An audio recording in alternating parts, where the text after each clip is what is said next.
मुँह हम खोली कि रउआ उठाए? हम उठाए। हाँ लावा भैया।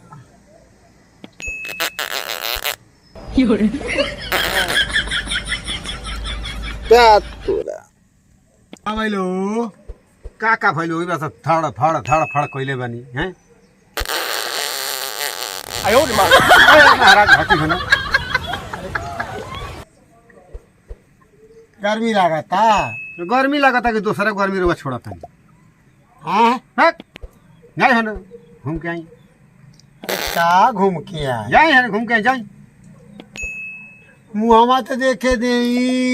अरे कार मुँह देखो मुँह देखा के बानी जाए है ना घूम के आई जाए। लावा चाब नहीं होई ठीक ने।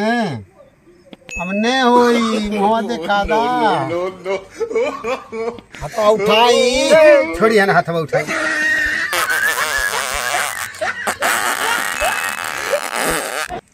ना तोरी के अरे उठाई रह दी है ना जाई हो ना।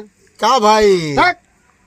अरे सुहाग राती योग दिने नौटंकी होता। ए जाई हो ना जाई हो ना। कैसे वही वो कैनी मुंह में से बोली निकला था जाई हो ना। का जाई तनी दे जाई है ना। का ची होई या लात सोर गल हटी है से जाई हो ना।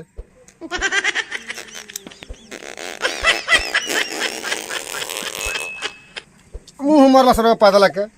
एगो तो पैदल से परेशान एगो गर्मी से परेशान। हम अपन देखाई का देखे नहीं देखी कौन है रे?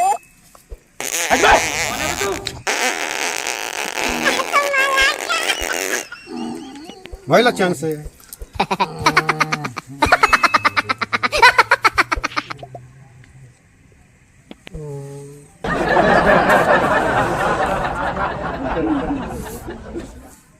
कौन है ये लोग? एक जोड़ तरह से बर्दाश्त नहीं के होता है। हमार दूसरा जोड़ तू कहाँ से बर्दाश्त कर पैबो हो? तारा बस के कहाँ मेहरारू रखल हो? हाँ तू ही रखो मेहरारू।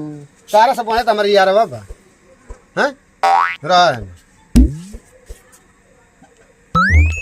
हाँ बे खत्म कहानी आई है ना। एकरा बस का हमार जोड़ बर्दाश्त करी ना ना ना ना कहानी खत्म भाई। आई आई ठीक बा आई दाँत चियर के चल गई बोलल बानी यार के आ गई नहीं आई गई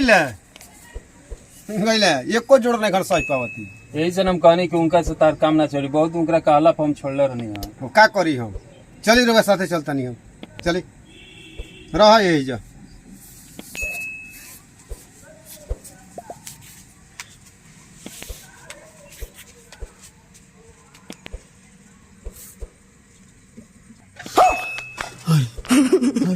अरे कहाँ गई हो? अरे ये तो हमारो माय निकल गई हो। मार भी होश कह के कहाँ चल गई? हाँ ही रे दादा लगा था हमारे साथे ना रही।